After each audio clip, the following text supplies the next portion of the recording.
Assalamualaikum warahmatullahi wabarakatuh. A'udzu billahi minasyaitonir rajim. Bismillahirrahmanirrahim. Allah nazzala ahsana hadisi kitaban mutasyabihan mathaniya taqsairu minhu juludul ladzina yakhshawna rabbahum summa talinu juluduhum wa qulubuhum ila dzikrillah. Asyhadu an la ilaha illallah wahdahu la syarika lah wa asyhadu anna Muhammadan abduhu wa rasuluh. Allahumma salli ala sayyidina Muhammadin nuril anwar wa ala alihi al-azhar wa ashabil akhyar wa sallim tasliman katsira. Allahumma nawwir qulubana bi nuri hidayatika kama nawwartal arda bi nuri syamsika abadan abada bi rahmatika ya arhamar rahimin. Tuan-tuan dan puan-puan yang dirahmati Allah sekalian, alhamdulillah malam ini saya dapat hadir sama-sama dengan tuan-tuan dalam program kuliah maghrib saya di sini untuk mengisi masa pada malam ini. Saya ingin membacakan satu hikmah daripada kitab Hikam yang menyentuh tentang tanda amalan kita ni diterima oleh Allah Subhanahu Wa Taala. Sebelum saya bacakan dan terangkan hikmah ini, terlebih dahulu kita hendaklah mengetahui asas perkara asas akidah yang berkaitan dengan perkara-perkara yang gaib, iaitu mengenai perkara yang gaib tidak ada siapa pun yang mengetahui kecuali Allah. Diterimanya amal kita atau ditolak oleh Allah Subhanahu Wa Taala, Allah saja yang mengetahui. Inilah asasnya. Tapi macam mana pula Ibnu Athilah dia memberitahu kita dalam satu hikmah, ada tanda-tanda yang boleh kita gunakan yang menandakan bahawa amalan kita itu insya-Allah akan diterima oleh Allah Subhanahu Wa Taala. Jadi apa yang disebutkan oleh Ibnu Athilah ini bukanlah berlawanan dengan asas akidah bahawa perkara yang gaib tak ada siapa yang mengetahui kecuali Allah, kerana Allah Subhanahu Wa Taala telah berfirman dalam Quran dalam banyak ayat, antaranya yang paling jelas Allah berfirman, Bismillahirrahmanirrahim, Qul la ya'lamu man fis samawati wal ard al-ghaiba illa Allah. Katakan ya Muhammad, tak ada siapa pun makhluk, tak ada makhluk yang di langit maupun di bumi mengetahui yang gaib kecuali Allah. La ya'lamu man fis samawati wal ard. Tidak mengetahui makhluk yang di langit, apa dia malaikat, maupun yang di bumi perkara yang gaib illa Allah, kecuali Allah. Jadi penerimaan amal kita atau penolakan oleh Allah tak ada siapa pun yang tahu kecuali Allah Subhanahu Wa Taala. Tapi itulah macam mana pula Ibnu Athilah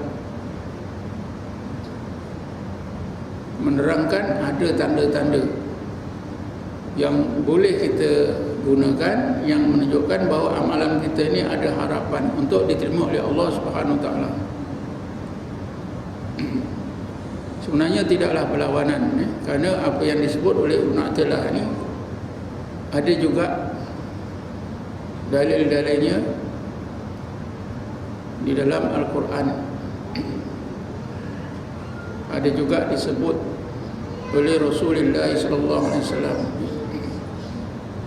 Jadi berdasarkan pada ayat-ayat Quran, berdasarkan juga apa yang Rasulullah sebut, kerana itulah maka Ibnu Athilah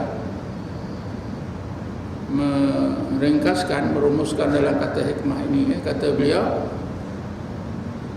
man wajada samarata amalihi ajilan bahwa dalilun ala qabulihi ajilan. Sesiapa yang telah merasai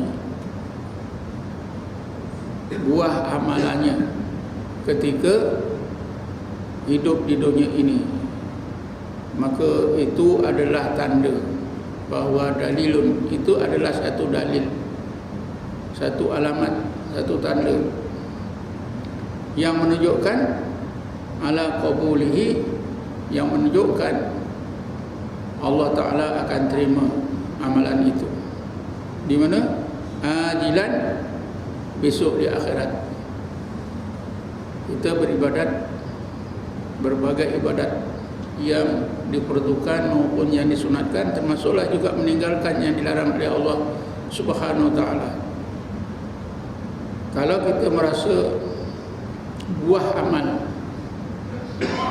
ketika kita beribadat, itu menunjukkan, itu ya, kata Ibn Athaillah, menunjukkan sebagai satu bukti amalan kita akan diterima oleh Allah di akhirat nanti.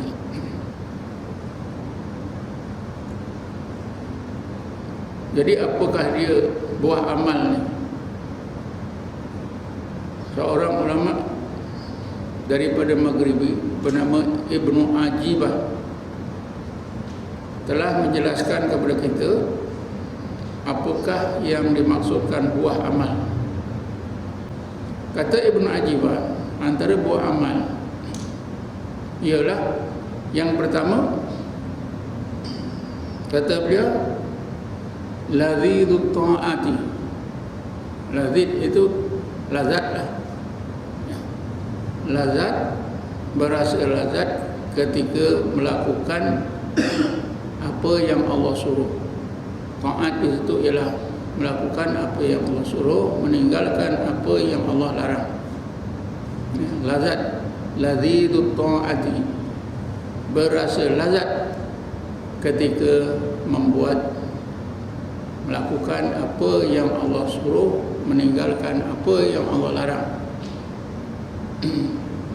Lazat di sini tuan-tuan perlu kita ketahui, ya. Untuk mengetahui makna lazat di sini dan untuk meyakinkan diri kita perlu terlebih dahulu, ya, melihat tingkat-tingkat iman yang macam mana dan siapa orangnya yang bila beribadat boleh dapat pengalaman lazat beribadat. Kata Ibnu Ajibah juga, ibadat yang dilakukan oleh orang-orang Islam ini terbagi pada 3 bahagian. Pertama, ibadat peringkat Islam. Ibadat peringkat Islam ni adalah ibadat yang dilakukan oleh orang awam. Orang awam itu ialah orang yang hatinya lalai. Tanda ibadat seseorang itu berada di peringkat Islam yang jelasnya ialah bila beribadat dia maukan pahala atau balasan baik daripada Allah. Kerana itu apabila Allah janjikan pahala yang besar, bersungguh-sungguh. Bila sebaliknya Allah tidak janjikan pahala yang besar, maka kuranglah kesungguhannya.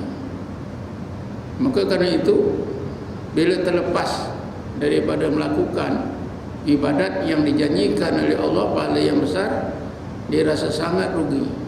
Sangat rugi kerana kehilangan atau tak dapat apa itu pahala. Ini tanda ibadat orang awam atau ibadat di peringkat Islam. Kita boleh telitikan dah diri kita ni macam mana. Bila kita ni beribadat maukan pahala, ya, kita rajin kalau dijanjikan pahala yang besar, seperti malam Lailatul Qadar. Semua orang tahajud, tak nak tahajud pun tahajud. Pasal apa? Nak kejar Lailatul Qadar. Bukan tak boleh, boleh.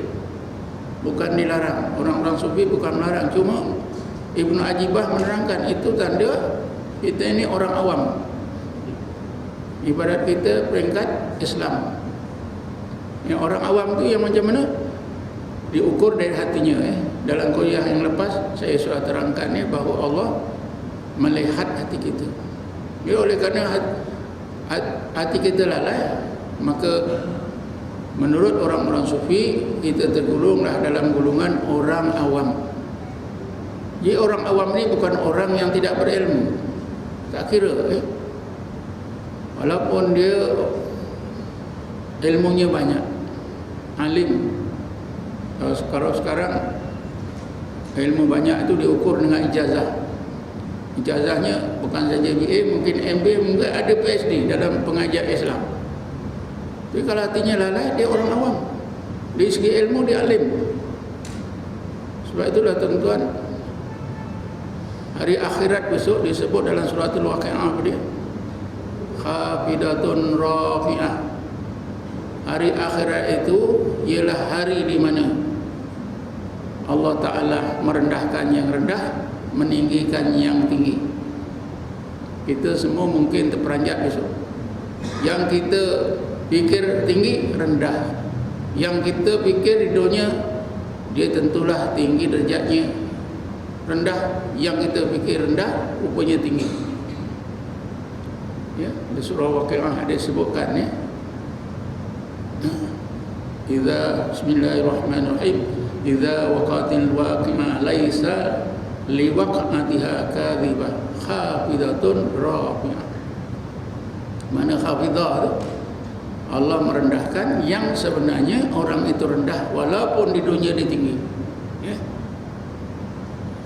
Rafi'ah meninggikan yang rendah walaupun di dunia dia tak terkenal. Di dunia ini rendah, tapi di akhirat dia tinggi.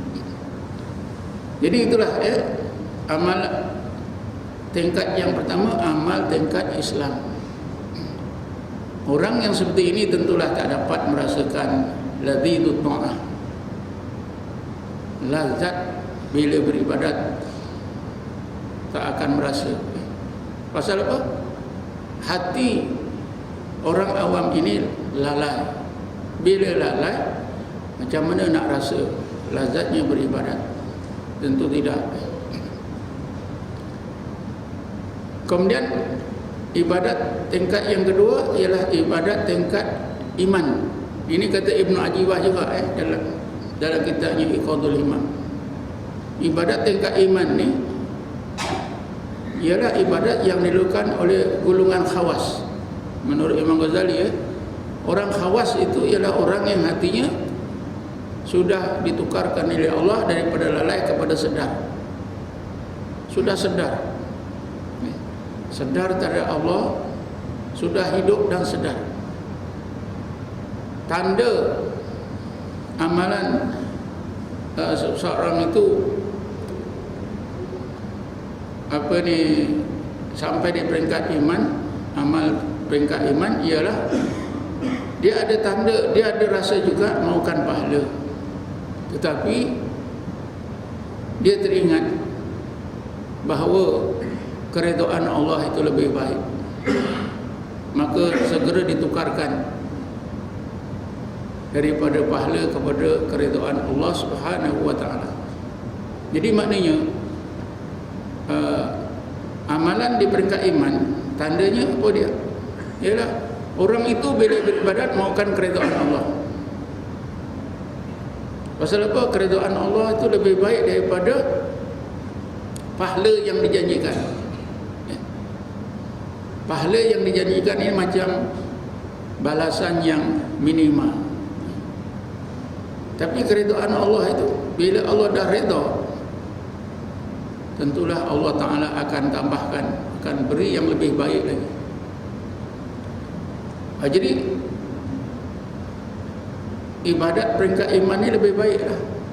Mungkin tuan-tuan golongan khawas ini bila beribadat, kalaupun mereka ini tidak merasa lazat beribadat, tapi rasa sedap beribadat tentunya sudah ada. Mungkin istilah lazat beribadat. Kita boleh tukar dengan kalimah yang lebih rendah sikit, maknanya sedap.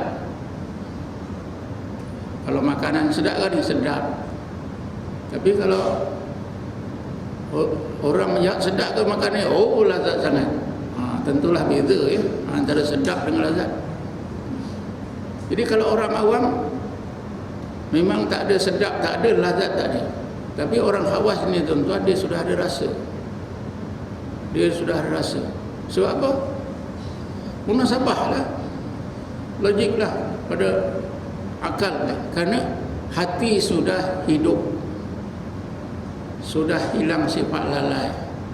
Ya, setiap yang dilakukan dalam ibadat, dia sudah rasa di dalam hati. Kerana rasa-rasa ini semuanya adalah rasa, bukan saja dalam fizikal kita, aspek fizikal kita, tapi lebih kepada aspek spiritual kita, rohani kita, hati kita.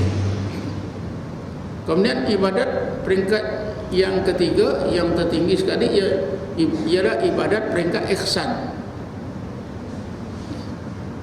Ibadat peringkat ihsan ni tuan-tuan dilakukan oleh orang khawasul khawas.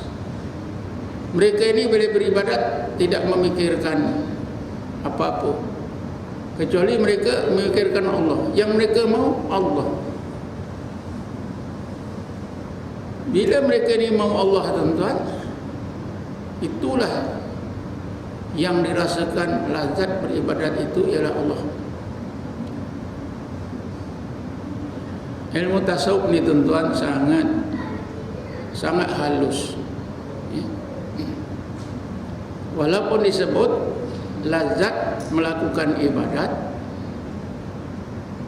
sebenarnya yang maksudkan lazat melakukan ibadat ini bukanlah orang yang beribadat itu rasa sedap dengan ibadatnya, tapi rasa sedap dengan Allah. Ibnu Athaillah tuan-tuan dalam hikmah yang lain, dia mengingatkan orang-orang yang belajar ilmu tasawuf, antara perkara-perkara yang boleh merosakkan orang yang beramal dengan tasawuf ialah taladzud bidzikri. Orang-orang tarekat ni, orang yang rajin berzikir ni boleh rosak.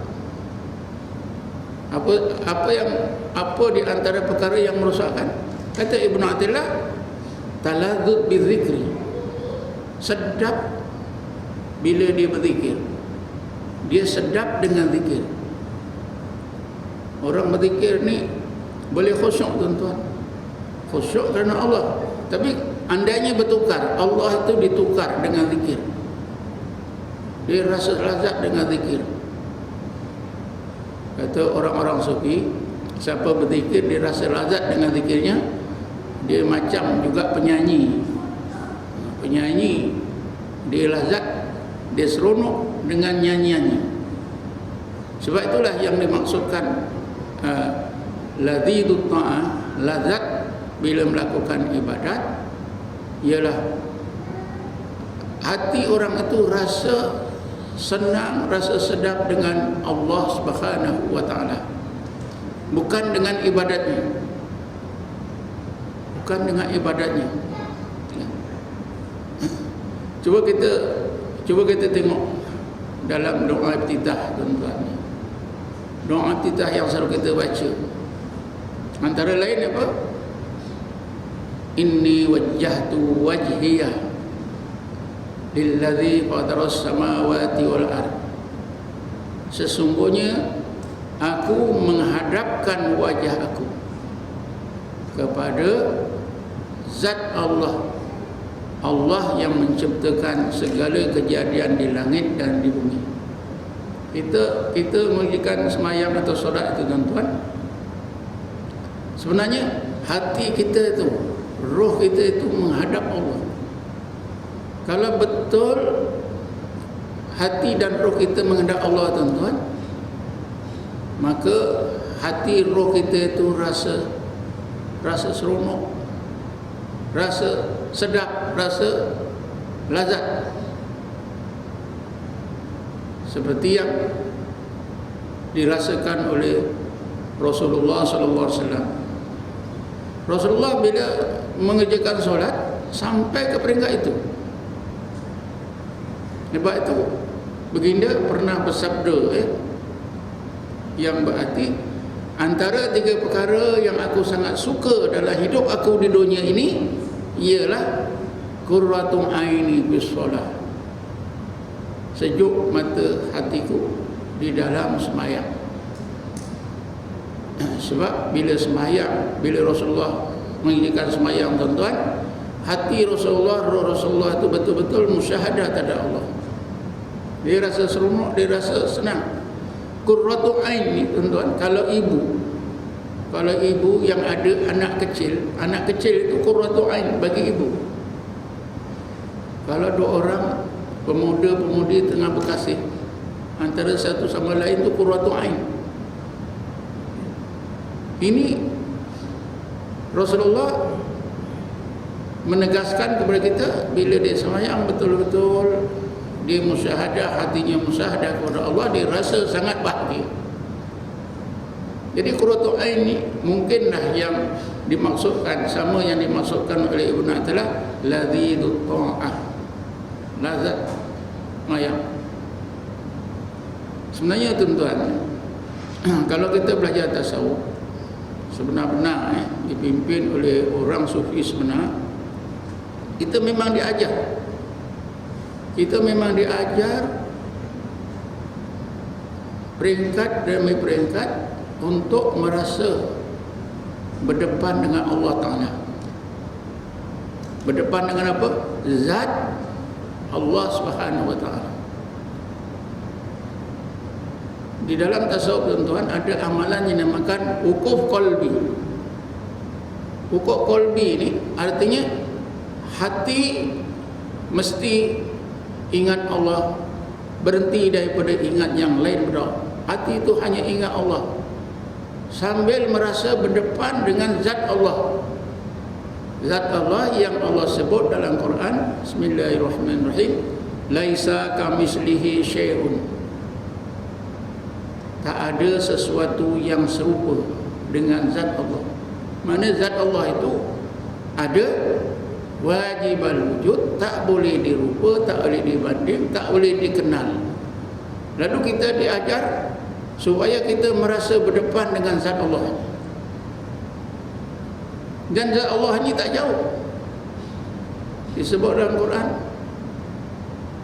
Bismillahirrahmanirrahim, fa inni qarib, sesungguhnya aku sangat hampir. Dalam ayat yang lain, aqrab, nahnu aqrabu ilaika min hablil warid. Jadi ini, tuan-tuan, kalau kita belajar ilmu tasawuf, kita dilatih oleh guru kita supaya kita benar-benar dapat menghayati kita ini betul-betul hati kita tidak ingat yang lain kecuali Allah, lalu kita merasa berdepan dengan zat Allah. Kalau betul, tuan-tuan, kalau betul lah sampai ke takat yang dikehendaki, yang disebut oleh guru, maka kita akan merasa satu rasa yang tak pernah kita rasa. Jadi memang itulah caranya. Di dalam amalan haji, manasik haji, kita pun ada wukuf di padang Arafah. Kalau kita belajar ilmu tasawuf, tuan-tuan, amalan wukuf di padang Arafah ni bukan hanya tubuh badan berada di padang Arafah. Kalau dalam fiqh, tubuh badan dia di padang Arafah, daripada gelincir matahari sampailah masuk matahari. Tapi dalam tasawuf tak cukup, tuan-tuan. Kalau dalam tasawuf, macam mana tubuh kita berhenti di padang Arafah, maka hati kita juga berhenti hanya menghadap Allah. Kan lain, tuan-tuan. Jadi kalau dalam tasawuf, badan wukuf, hati wukuf. Kalau betul wukuf semasa di padang Arafah itu, dia akan merasa seronok, Ya. Sekurang-kurangnya dia rasa berdepan dengan Allah SWT, rasa seronok ke rasa lazat, itu wallahu alam. Tapi itulah asas-asasnya tuan-tuan. Dalam sembahyang pun sama saja, ada perkara ni.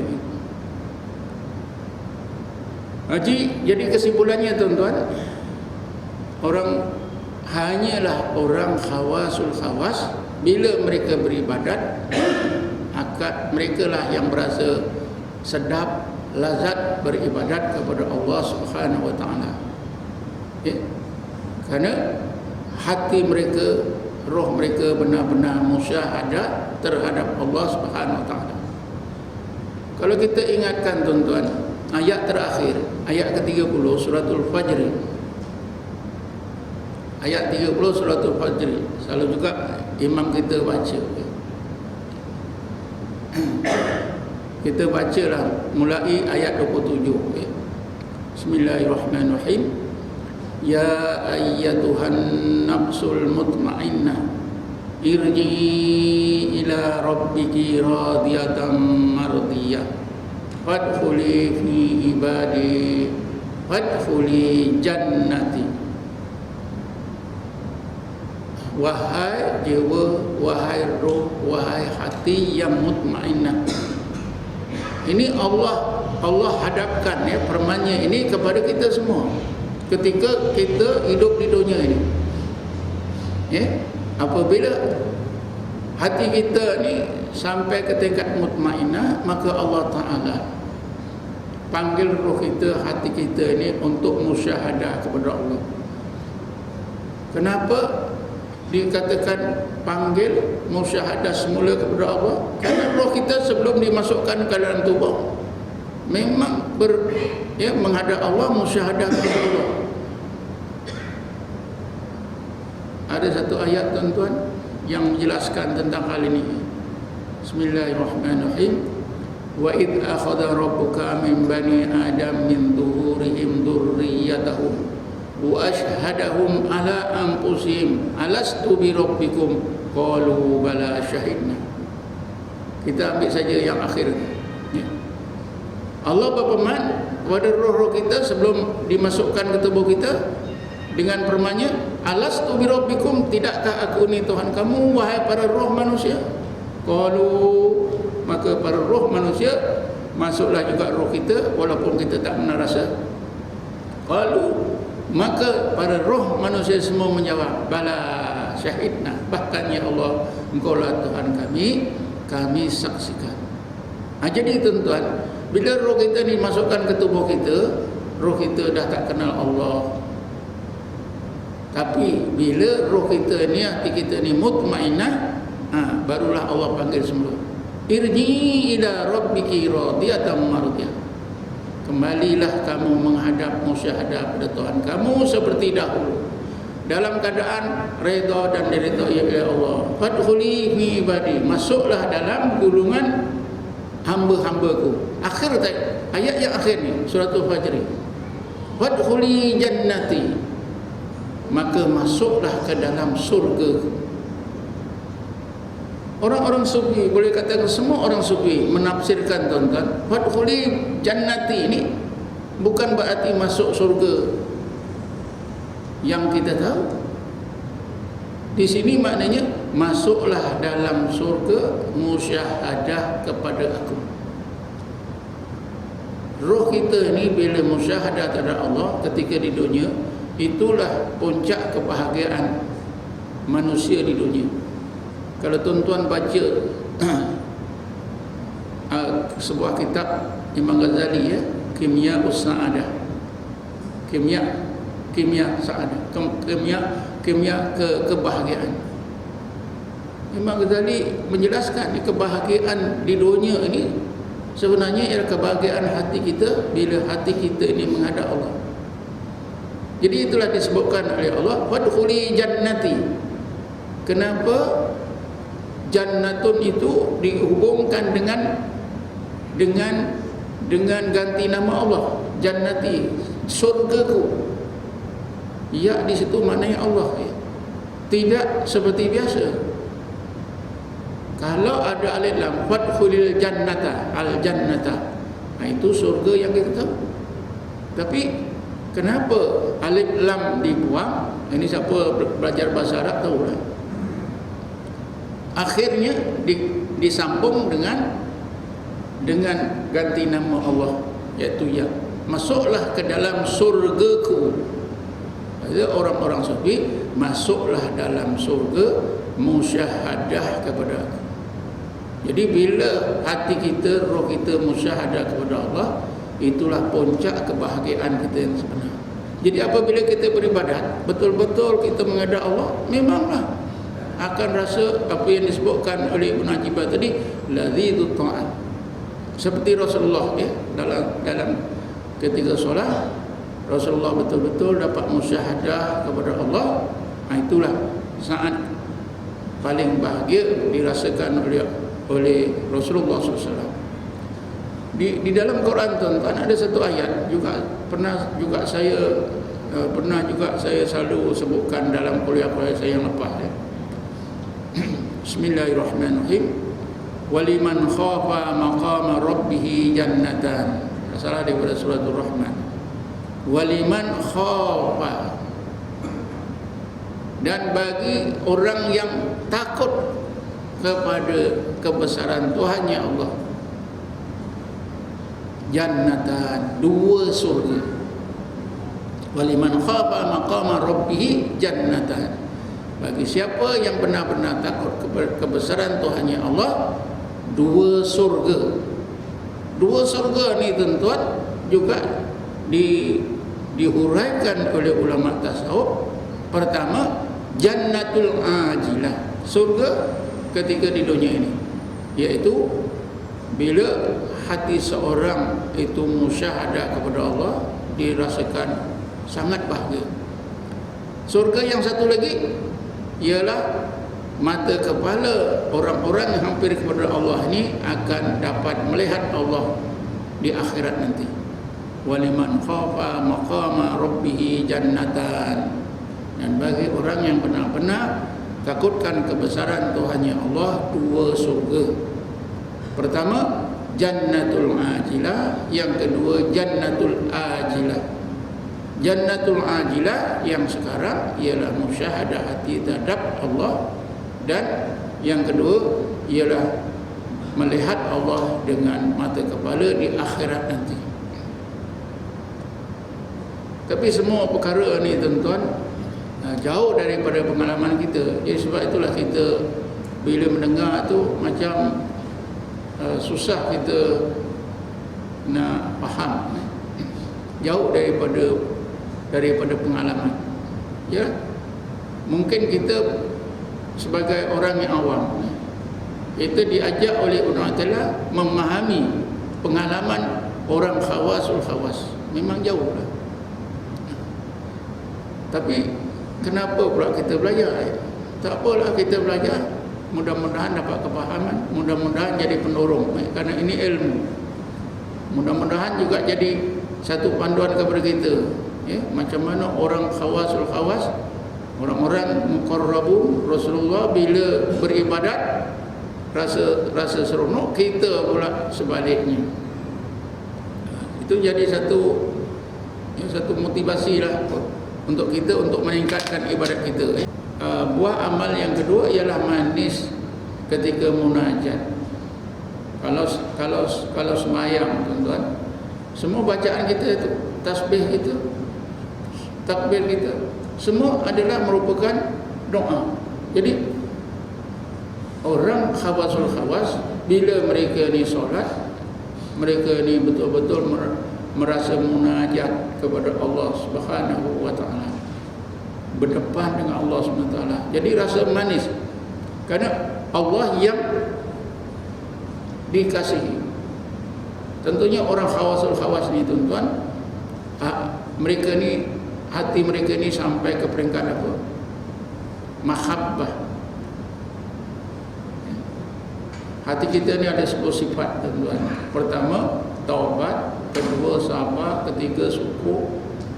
Keempat, khauf, takut kepada Allah. Kelima, raja. bergantung harap semata-mata pada rahmat Allah.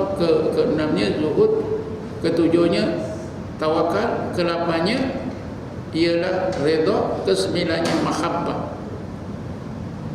Kalau ada hati mahabbah, hati orang khawasul khawas ni memang kasih kepada Allah, maka ketika mereka ni mengerjakan ibadat, ketika solat misalnya, seluruh solat itu adalah merupakan munajat kepada Allah Subhanahu wa taala, tentulah berasa seronok. Itu yang dimaksudkan halawatu bil munajat, rasa manis dengan munajat. Tandanya macam mana tuan-tuan? Tandanya semua bacaan sembahyang itu dibaca dengan tertib, dirasakan, ketika membaca itu mengalir rezeki-rezeki Allah, rahmat-rahmat Allah mengalir daripada rezeki lautan Allah, lautan rezeki Allah kepada diri dia. Tentulah rasa seronok, rasa manis. Tapi itulah, ini pengalaman yang jauh daripada pengalaman kita. Susah kita nak faham. Kemudian yang ketiga, saya terangkan ringkas-ringkas saja. Yang ketiga, buah amal yang ketiga kata Ibnu Ajibah ialah al-unusu bil muraqabah. Unus ini artinya jinak hati ketika muraqabah kepada Allah. Ini satu istilah lain, muraqabah. Muraqabah ini satu istilah dalam ilmu tasawuf yang artinya seluruh fikiran kita itu fokus kepada Allah Subhanahu wa taala. Cuma apakah yang nak ditumpukan? Apakah yang nak ditumpukan dari Allah? Adakah zatnya? Adakah kesaannya? Adakah apa itu perkara-perkara lain yang Allah sebut dalam Quran? Sebagai contoh tuan-tuan, muraqabah ni, Allah Ta'ala berfirman, Bismillahirrahmanirrahim, wa huwa ma'akum aina ma kuntum. Allah serta kamu dimanapun kamu berada. Jadi macam mana kita nak rasa Allah itu beserta kita? Bila kita dapat menghayati Allah serta kita, itulah muraqabah. Di mana Rasulullah SAW dalam hidupnya sentiasa tenggelam dalam keadaan itu. Sama ada masa aman ke, lebih-lebih lagi semasa susah. Sebab itu ketika baginda Rasulullah SAW bersama Abu Bakar dalam gua di atas Jabal Sur, ketika dikejar oleh orang-orang Quraisy, Rasulullah tak takut. Pasal apa? Berada dalam muraqabah ma'iyah. Ma'al hijrah kita dah biasa. Setiap tahun kita ada upacara, ada majlis ma'al hijrah, ada tokoh-tokoh ma'al hijrah. Apa ma'al hijrah tu? Beserta semangat kita ni beserta dengan semangat hijrah. Ini di sini kita ni beserta dengan Allah. Allah itu beserta dengan kita. Kita merasa Allah serta dengan kita berdasarkan kepada firman-Nya, wa huwa ma'akum aina ma kuntum. Allah serta kamu dimanapun kamu berada. Kita setakat ini baru dengar dan tahu dia punya terjemahannya. Macam mana penghayatannya yang dilakukan oleh Rasulullah SAW. Itulah tadi semasa Rasulullah berada dalam gua di atas Jabal Sur, ketika dikejar oleh orang-orang Quraisy yang nak membunuhnya, Abu Bakar rasa takut. Pasal apa rasa takut? Kerana di luar daripada muraqabah ma'iyah. Kenapa Rasulullah tak takut? Kerana Rasulullah tenggelam dalam muraqabah ma'iyah. Sebab itulah Rasulullah yang menyedari menyedari Abu Bakar ni susah, takut. Rasulullah ingatkan Abu Bakar, Bismillahirrahmanirrahim, la tahzan innallaha ma'ana. Wahai Abu Bakar, jangan takut, jangan bimbang. Sesungguhnya Allah serta kita. Jadi peringatan yang dibuat oleh Rasulullah ini, ya, dengan sendirinya Abu Bakar masuklah dalam keadaan muraqabah ma'iyah, hilang takutnya. Jadi makna muraqabah itulah tuan-tuan, memang ada dalam Quran. Apa saja disebut dalam Quran, ayat-ayat Quran ini kita boleh muraqabahkan. Muraqabah ini konsepnya, tumpuan akal kita, mindah kita tertumpu, hati kita juga tertumpu kepada apa? Kepada Allah Subhanahu Wa Taala. Tapi satu-satu aspek Allah Taala. Kalau disebut muraqabah ma'iyah, itu berdasarkan kepada ayat tadi lah, seperti yang dihayati oleh Rasulullah. Kita merasa Allah serta kita. Jadi kalau kita rasa Allah serta kita, tentulah apa itu, kita jinak dengan Allah, unus dengan Allah. Bila jinak dengan Allah, maka hati kita akan liar daripada makhluk. Ini satu derajat yang tinggi di sisi Allah SWT. Kita ni tidak, tuan-tuan, kita ni rata-rata jinak dengan makhluk, liar daripada Allah.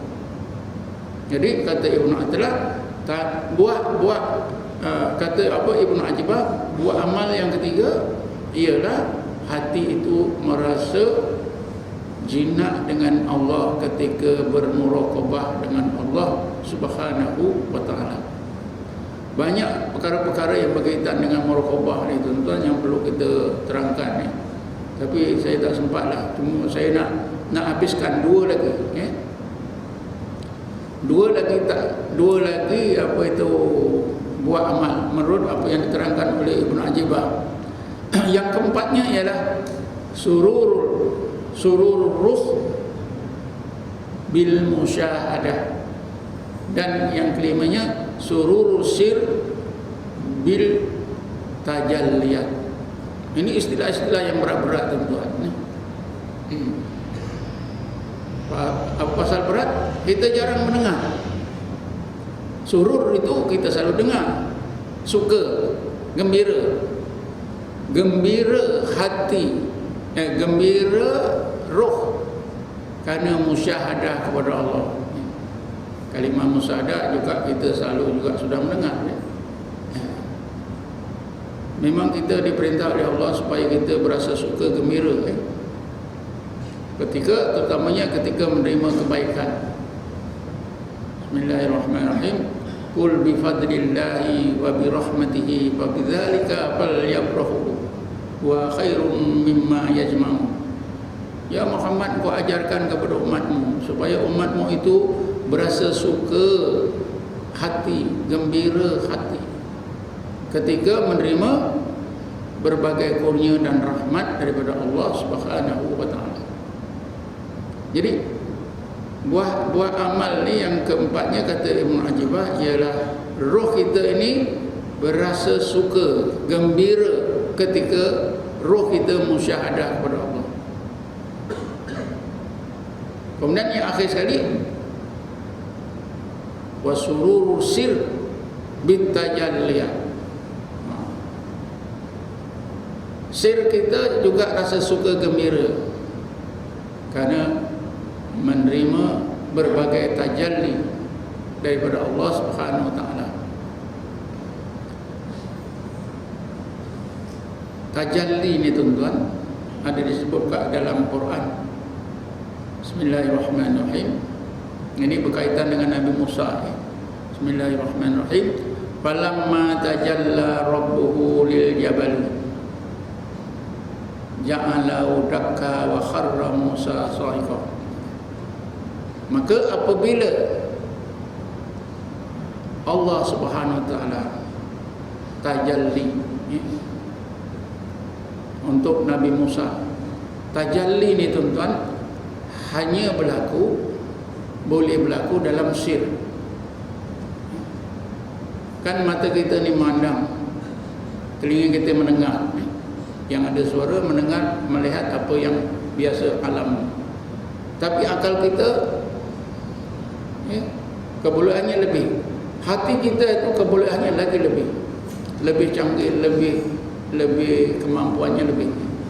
Akhir sekali tuan-tuan, roh kita, bawah roh itu namakan sir. Sir ini bagi saya adalah yang tepatnya ialah lubuk hati. Lubuk hati.